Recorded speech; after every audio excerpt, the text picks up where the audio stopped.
So hi class, good day everyone. So today we were having a new discussion that we were going to learn. So we have three topics that we were going to tackle.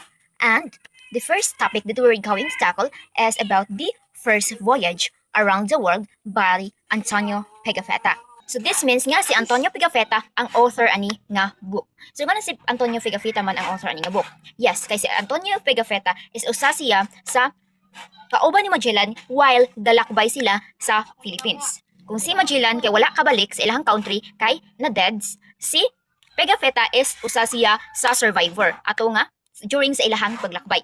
So si Pigafetta kay siya serve as a eyewitness. So kung unsay nakita dito or unsa ang ilahang na experience is gisuwat gihimuan niya og libro. Mo ning nahimo ang the first voyage around the world. If unsa ang mga important happenings, ang mga important details kaiyahang gina-record.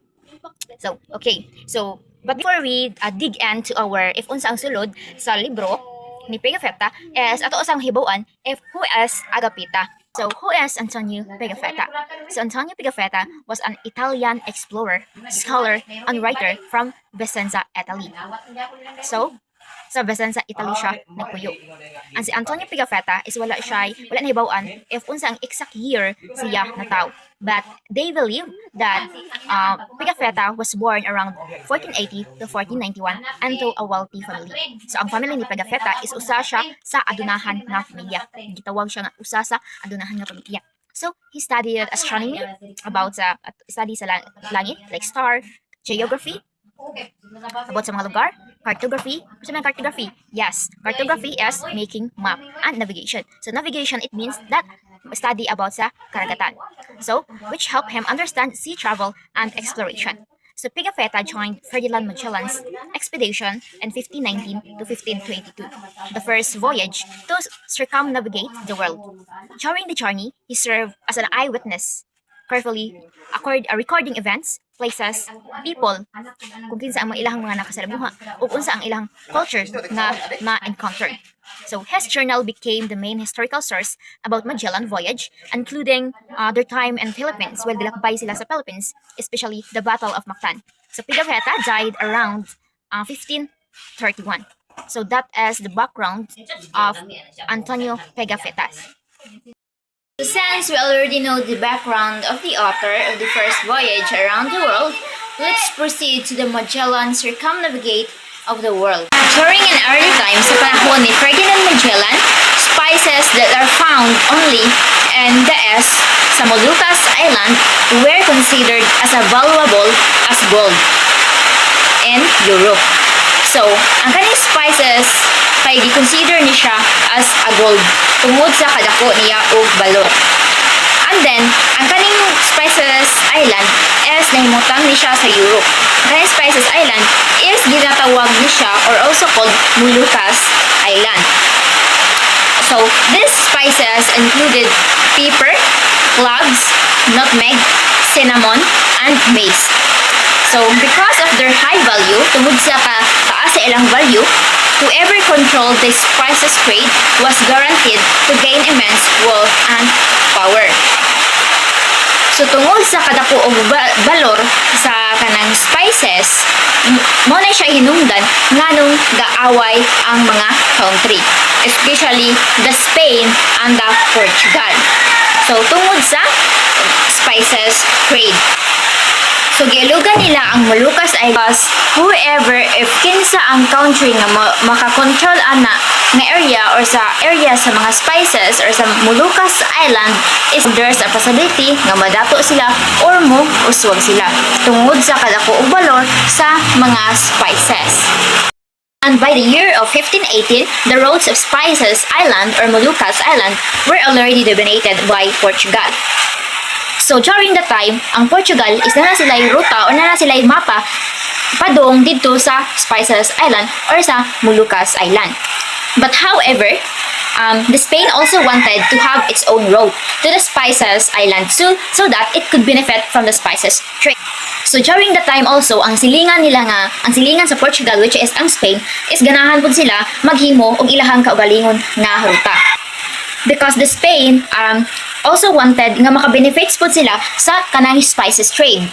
So by the way, as what I've said earlier, ang Portugal is na sila ruta. So ang ilang ruta na that time as padung ay nagasugod sila syempre sa ilang kaugalingon nga lugar, Portugal to Africa to Indian Ocean to Spices Island. So nanay ruta daan ang Portugal. So tungod kay ganahan pud makig-compete ang Spain, so diha na misulod si Magellan. So, Ferdinand Magellan, during this time, he was a 30 years old Portuguese explorer. So, he had a disagreement of the King of Portugal and lost of the King's support. So, kaninga time, kay ang King sa Portugal o si Magellan kay nagkabanggi. That is why nga pag-isaysay ni Magellan ang iyang plano ngadto sa Moluccas Island, ang iyang plano dito sa Spices Island kay wala giaprobuhan sa king sa Portugal. So that's why tungod sa naka-feel si Magellan nga dili na siya important, unimportant na siya sa king dito sa Portugal is niadto siya sa Spain, niadto siya sa hari sa Spain kunya iyahang gi-share if unsa ang iyahang plano paingon ato sa kanang Spices Island. Since kay ang kastadihan ni Ferdinand Magellan is magamit man pud niya if mo ato siya sa Spices Island or sa Moluccas Island kay kini man gud si Magellan is study siya of navigation, cartography and geography. So that's why kay ang iyahang kastadihan is magamit niya na siya kaalam about sa paglalayag og sa mga karagatan. So that is why pag-share na ni Magellan ang iyang plano si Charles ang katong hari sa Spain na intriga siya sa plano ni Magellan. That's why iyang gitugutan si Magellan nga maglakbay dito sa Spices area or sa katong Moluccas Island. Kay since ang Spain man sad kay naapod sila yung plano nga muadto sa Moluccas Island, that's why nga pag-share ni Magellan sa iyahang plano kay gitugutan dayon sa hari sa Spain. And then, kagitugutan naman siya sa king sa Spain nga muadto sa Moluccas Island, si Magellan kay gahimo siya og iyahang kaugalingong ruta ug asa siya dapit moagi. And then iyang giplano nga dili siya mosunod kung unsay ruta sa Portugal, which is maghimo siya og kaugalingon niya nga ruta. Kay giplano dayon ni Magellan nga magsugod siya sa west kay he believe nga lingin ang kalibutan nga bisan asa siya moagi magsugod siya sa west makaabot maghapon siya sa east nga didto mahimutang ang Moluccas Island. Kumano present ni Magellan sa tanang plano niya ngadto ka King Charles. That's why King Charles helped him assembled as an expedition with 270 crew and 5 ships known as Haras. So that's why nga nagpadala dayon si King Charles og 5 ka barko nga naay 270 crew. So unsa may name ani daing mga barko? So first is the Trinidad. So ang Trinidad kay 55 crews under Ferdinand Magellan. So kani nga barko is si Magellan ang nagdumala ani nga barko. Next is the Concepcion. So ang Concepcion kay naa siya 45 crews commanded by Gaspar de Quesada. Then ang ikatulo kay the San Antonio nga barko. So ang kaning San Antonio nga barko is na siya 60 crews and then commanded by Juan del Cartagena. Next, ang ikaapat nga barko is the Victoria. So ang kaning the Victoria is na siya 43 crews and then commanded by Mendoza. Next is the Santiago nga kanang barko. So ang kaning the Santiago nga barko is na siya 32 crews and then commanded by Juan Rodriguez. So kini nga mga barko mao ni siya ang gisakyan nila ni Ferdinand Magellan kauban sa iyang mga kaubanan while maglayag sila padong adto sa Moluccas Island. Now, let's proceed sa pag-depart na ni Magellan or pag-travel na ni Magellan sa atong world. So pag August 10, 1519, si Ferdinand Magellan departed from the port of Seville, Spain through the river of Guadalquivir, once named Betis. So si Magellan gasugod siya o dili siya nanukad sa kanang port of Seville, Spain, sa suba sa Guadalquivir. So, ang kanang Guadalquivir karon nga kanang lugar is or nga kanang suba, wala siya. Sa una, gitawag na siya sa mga Romano og Betis. Betis na nga suba. I mean, ang ngana na nga suba is Betis. So, on August 10, 1519, Ferdinand Magellan officially began his historical expedition. He left Seville, Spain, which was an important trading city at the time. So kanang Cebu, Spain, kaya muna siya ang important city sa kanang nga panahon. So instead of going directly to the open sea, the fleet traveled first along the Guadalquivir River, which was formerly called Betas during the Roman time. So mao na kung gingan ganiha nga ang Guadalquivir kay ginatawag na siya og Betes sa una sa panahon sa mga Roman. This river served as the main road that connected islands Spain to the Atlantic Ocean. So kana siya nga river or nga suba, kay mo na siya main niya nga ruta. Mo na siya main ruta or diha si Magellan ni gikan. Diha nga lugar or diha nga suba si Magellan ni gikan.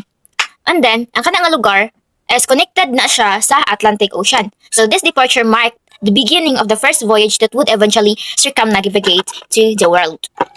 And then, on September 30, the expedition sailed out into the Atlantic Ocean to reach the future site of Rio de Janeiro and modern Brazil.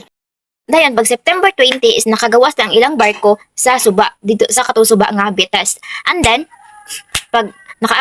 pagkagawas nila, nakaabot sila sa Atlantic Ocean. So, and then, pag abot nila sa Atlantic Ocean, mipadulong sila sa South America, o ang usa sa ilang giadtuan mao ang lugar nga karon gitawag na og Rio de Janeiro sa Brazil. So ang maong nihapit sila sa Rio de Janeiro sa Brazil kay aron mangita sila og agianan padulong sa Pacific Ocean. So ang kanang mong Pacific Ocean kay padung usa na sila sa ilang panaw para makaabot sila sa katong Moluccas Island or sa katong Spices area. And then, pag-abot nila sa Rio de Janeiro sa Brazil, kay ang demand traded with local tribes, exchanging simple objects like metal, fish hooks, and gaming cards for fresh water and foods. So, pag-abot nila dito sa Brazil, kay si Magellan ang iyang mga kaubanan, kay nanganaog og naki-encounter og mga local indigenous tribes. So, since Europeans and natives did not share the same accuracy system, like money, dili sila same og kwarta as they relied barter. So, naga-trade sila without money. So, ga-exchange sila og kanang kung unsay naa sa Spain nila ni Magellan, ilahang gi-exchange, ilang gihatag dito sa taga Brazil. Unsay naa sa taga Brazil ilahang gihatag dito ni Magellan. So, ang ilang gihatag ni Magellan is kaning mga simple objects like metal fish hooks, kaning taga sa isda, mirror sa amin o kaning gaming cards, kaning mga baraha. And then giilisa na sa taga Brazil og food, fruits, and water. So, which were essential for survival during long sea voyage. So, nagiili sila, and then nagiili sila tungod kay para makasurvive sila during sa ilahang paglakbay paingon sa Moluccas Island. Then since nakakuha naman sila food for their supply during sa ilahang pag-travel, si Magellan he continued south until winter storm forced him to camp until Puerto de San Julian or karon ginatawag na og Argentina. So Magellan continued sailing southward along the coast of South America while searching for a passage to the Pacific Ocean. So ni continue siya og navigate og travel padung sa southward o paingon sa South America para mangita og agianan padung sa Pacific Ocean. So however, as they went farther south, the weather became colder and more dangerous. So diri na nagsugod ang ilahang challenges during sa paglakbay. So because of strong winter storm, Magellan decided to stop and set up camp in Puerto de San Julian, located in present-day Argentina. So, tungod kay naabtan sila og bagyo, gakuan sila si Magellan, decide si Magellan nga nang mustap mahunong usa sila og mag-set up og camp, mostay usa sila sa Puerto de San Julian. So kanang Puerto de San Julian karon is na-locate na siya karon sa Argentina. So they stayed there for several months to wait out the winter and repair ships. So, gakuan na sila. Ga-stay usa sila dito sa Puerto de San Juan or sa karon ginatawag siya og Argentina para mag-wait sa sila until nga mo-stop na ang bagyo. And then Magellan faced mutiny led by the Spanish officers after they are convinced he was leading them to their doom. So, during their long stay and harsh conditions, many crew members, especially Spanish officers, lost trust in Magellan. So, during pa sa ilang pagstay dito sa Argentina, sa kuan, ato sa Puerto de San Julian, kay ang mga crew members is o kaning mga officers kay nawagtangan sila og salig ni Magellan. So they believe that he was taking them too far south into dangerous and unknown water and feared they would never return home. So they believe nagtuo sila na gigamit ra sila ni Magellan og kuan gipalayo ra sila dito sa south para mahimutang sa dangerous og dili na hinuon sila kauli sa ilahang kuan sa ilang lugar.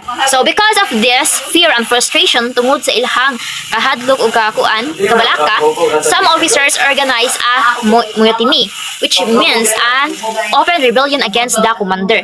So tungod sa nakafeel sila nga gibutang ra sila ni Magellan sa kapahamakan, is nagrebellion sila and then nag-organize sila og group nga mutiny, which means nag-rebel din sila sa commander, which is ni Magellan. And then, pagkahibawa na ni Magellan, so, ang gibuhat ni Magellan is Magellan act quickly and firmly to regain control of the expedition. Buhat ni Magellan is gapadala siya og sa iyang mga loyal followers to suppress the mutiny nga para kanang sumpuon ang katong nagrebelde. So one of the main leaders of the rebellion was killed. So ang katong leader sa rebellion kay gipatay, and then while another was captured, put on trial and executed. And then ang usa kay gisilutan and then gi-execute siya. So this harsh punishment served as a warning and ensured that Magellan remained in command on the fleet. So giwatan ni Magellan para malikayan na nga dili na mausab ang katong same sa gibuhat sa mga gi-execute nga mag-rebellion. Mo nila og stay dito sa Rio de Janeiro, ang nagpadayon sila sa ilhang paglayag. So pag August 15, 20 is nagpadayon sila sa ilhang paglayag. So when the fleet continued sailing south, 2 crew members were left behind on land. So paglakaw nila kay naa sila'y duha ka buok crew members nga gibiyaan sa katunga kanang land. And then the term marooned, which means they were abandoned in a remote place without a ship or help.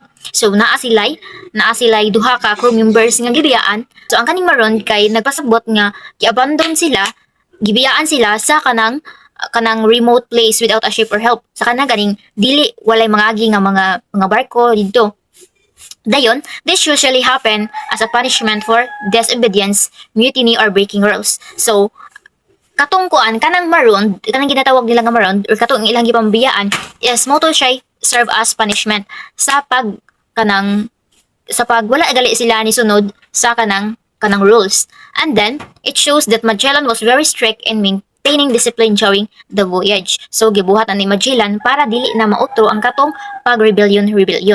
So, and then, the St. Antonio desert and sailed home, but Magellan did discover a 350-mile strait, which now bears his name, the Strait of Magellan. So, the ship San Antonio, one of the fleet's vessels, deserted the expedition and sailed back to Spain without permission. So, ang barko nga San Antonio kay wala sila ni dayon sa ilahang pag-sailed. So, wala sila ni dayon, and then nibalik sila sa Spain without permission ni Magellan. So this happened because some crew members lost confidence and feared the dangerous journey. So wala sila ni badayon kay nakafeel sila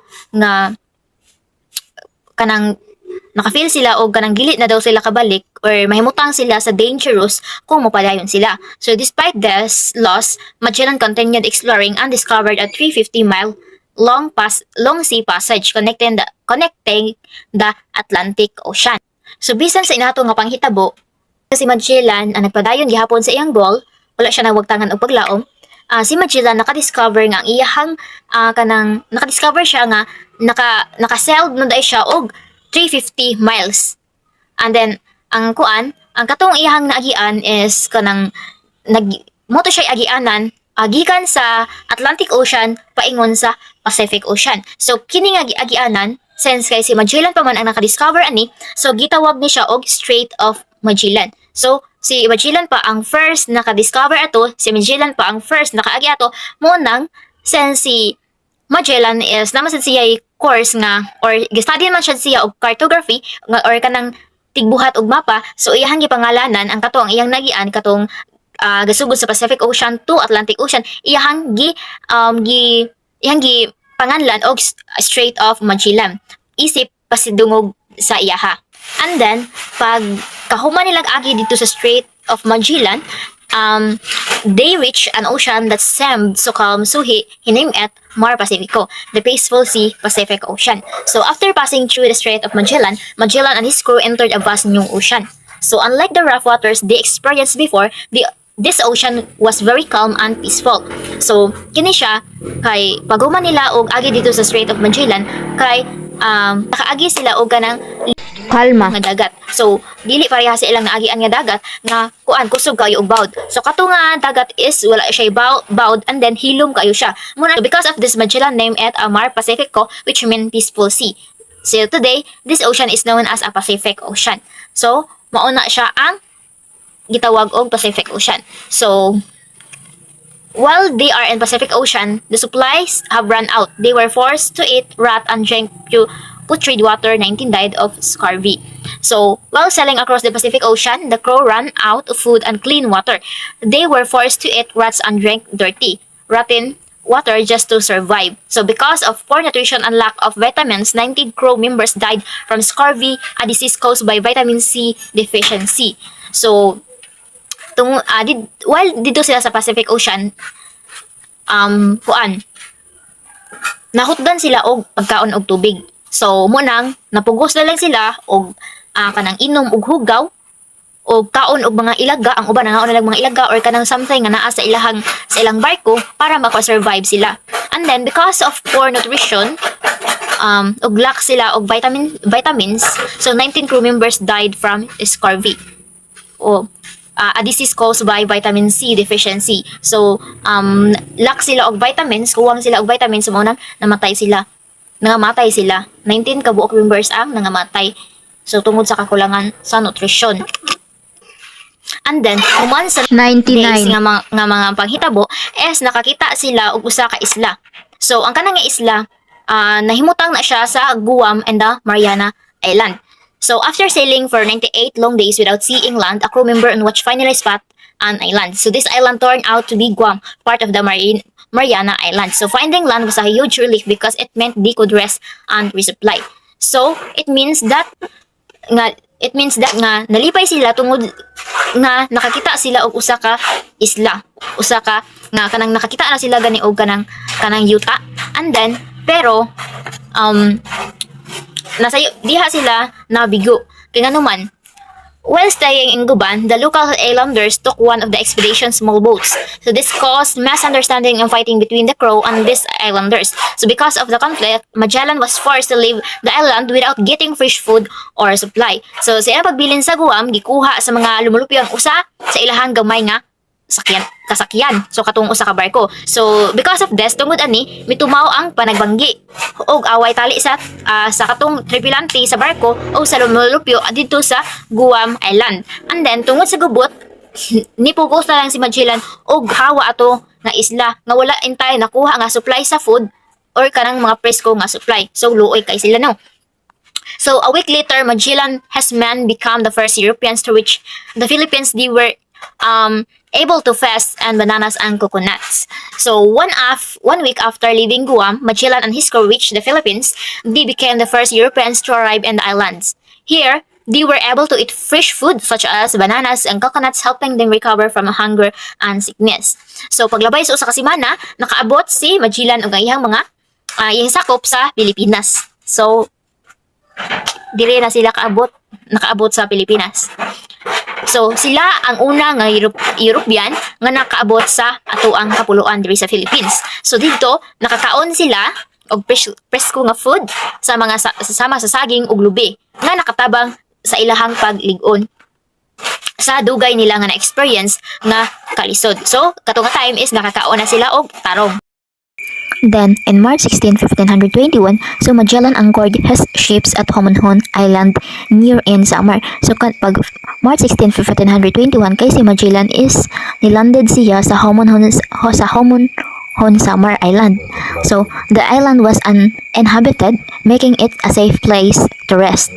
So, kaning Homonhon Summer is na-discover ni kanang Magellan nga wala kaayo mga tao. So that's why nakakuan si Magellan nga kani nga isla, nakunaw na siya nga since wala may mga tao, kini nga isla is kanang safe ni siya para pahawayan sa iyahang mga kauban nga nagsakit tungod ato sa kakulangan sa deficiency. And then, he did not immediately force contact with local communities, showing caution and patience. So, wala din siya mipugo sa pakipagkita sa mga lokal nga katong mga nagpuyo dito sa kanang lain nga community or katong silingan sa Homonhon Islands para sa ilahang kanang kaluwasan.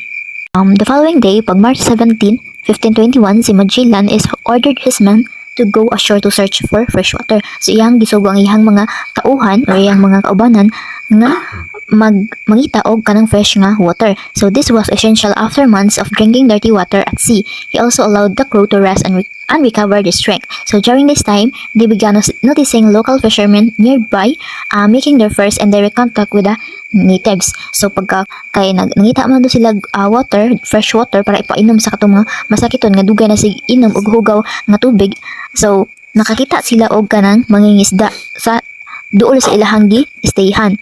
And then pagkakita nila is nangayo sila og tabang. Manang pag March 18, 1521, Magellan finally encountered the Jaluans people from nearby islands such as Suluan. Magellan communicate with them through signs, gestures, and gifts. So this action helped establish peaceful relations and mutual trust between the Spaniards and the local. So pag March 18, 1521, kay ang si Magellan is naka-encounter na sila og mga Jaluans people dool sa kanang islands nga ilahang gi-estihan. So kaning islands kay ang pangalan niya kay Suluan.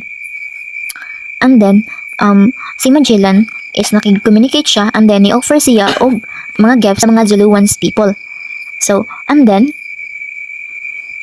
pag March 22, 1521,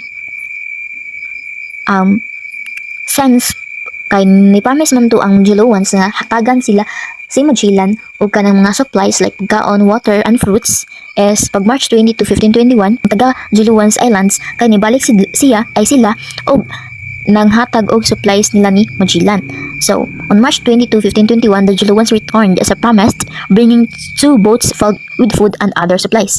So, since kay nag-amigo naman to sila ni Magellan og ang katong taga Jaluans people is kanang nibalik ang taga Jaluans people dito sa islands ng gistihan nila ni Magellan, and then nagdala sila og duha ka barko nga ang sulod ato is mga food supplies.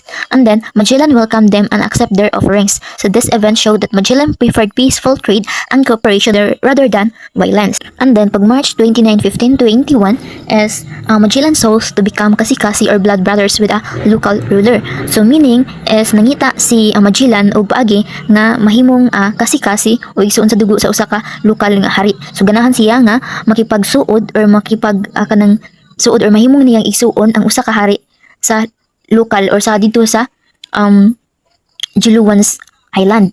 And then so since nangita og paagi si Magellan, nakipagsuod siya og pag-ayo sa hari.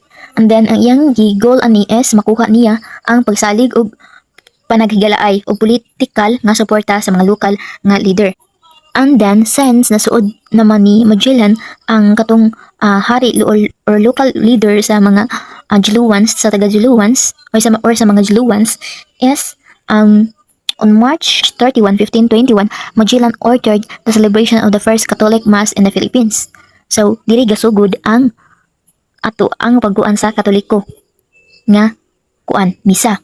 So a cross was erected on a high place as a symbol of Christianity. So local leaders and their followers witnessed the mass, marking the beginning of Christianity in the islands. during this time, so this is the beginning of our Catholic life. And then, ang Philippines is gitukuran dayon og cross nga gasemble siya as a Christian, as a Christianismo kitang taga Philippines. So the local leader ug katong ug ang mga tawo sa leader so maoy maoy nakasaksi sa misa or maoy una nakatambong sa kaning Catholic Mass. And then, so on April 1, 1521, Magellan and his men stayed in the area for 7 more days. So during this time, he strengthened alliances, allowed his crew to rest, and prepared for further exploration of the island. So kani during a time, as nagstay sila si Magellan og more than 7 days.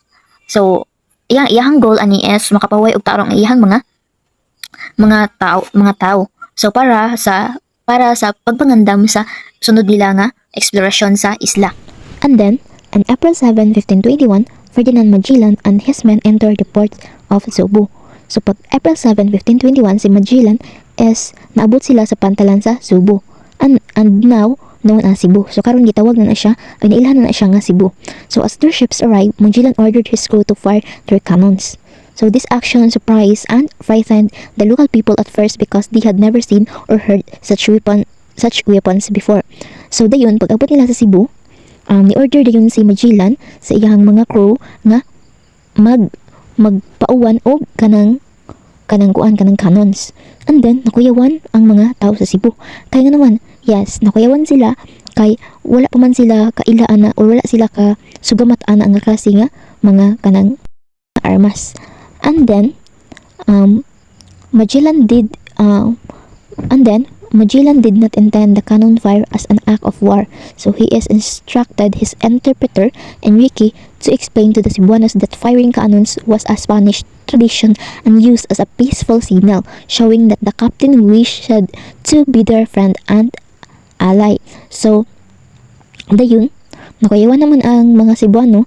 So ang gibuhat ni Magellan is iyang isugo ang iyang interpreter si Enrique. So kadi si Enrique class is mo ni siya interpreter ni Magellan. So kibaw ni siya ay daghan na siya nahibuan nga language. Ang iyang isugo nga ang pagpabuto or ang pagpauwan og cannons kay dili na siya kanang panghadlok, kundi it is a Spanish tradition nga ang nga gusto siya nga makipagsuod or makipag-friend. So, after understanding Magellan's intention, the Cebuanos welcomed them peacefully. So, paguman og pasabot ni Enrique ni Magellan, kay ang mga Cebuano kay nakasabot rapod. And then, ilang welcome si Magellan dayon. And then, they offer food such as rice, wild boar, chicken, and sheep. So, dayon, kay nagasuod naman sila ni Magellan, gi-offeran din nila si Magellan og kanang pagkaon, wild boar, chicken, and sheep. And then, in return, Magellan traded items like clothes and salam, ingura, cup of hijr, which helped strengthen their friendship and alliance. So that's why class nga naapay ang mga gamit ang mga Spanish nga hangtod karon ato agyapong ginayus sama sa ilang sinalutan or kani ato mga ginagamit in everyday lives, especially sa ato ang mga sinultian. Nakakuha gyapon ta sa ilahang mga accent and mga other languages. So did you understand, class? Okay, that's great to hear, everyone. So now, let's move on sa katong pag-meet ni Raha Humabon og ni Magellan sa Cebu.